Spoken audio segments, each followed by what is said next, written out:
როდის ითვლება ჭარბოფლიანობა პრობლემად? უბრალოდ ის რომ დისკომფორტს უქმნის ადამიანს ოფლიანობა, გონიათ რომ არის ეს ჭარბოფლიანობა და ჰიპერჰიდროზი. ოფლის უნი ნიშნავს რომ ადამიანი ცუდად ბანაობს. არა.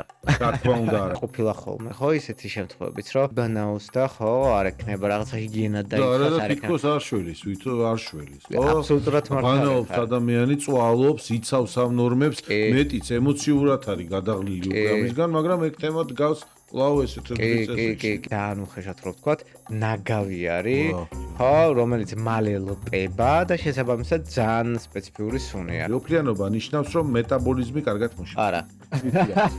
მითია. ჭარბოფლიანობა ყოველთვის უკავშირდება ჭარბწონას. არა, მითია. მითია. დილით მიმოვიხილეთ. ძილი და ოფლიანობა ძალიან კავშირი არის ერთმანეთთან.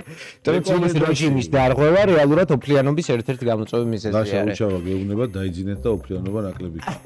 დაიმახსოვრეთ. მე უერთდები ამ ამბავს. ოზემპიკი როგორ მოქმედებს ორგანიზმზე? ძალიან ბევრს ეშინო და არათუ გამოყენება, არამედ საუბარი. ინექციებს იყენებენ სიმსუქნის მკურნალობაში.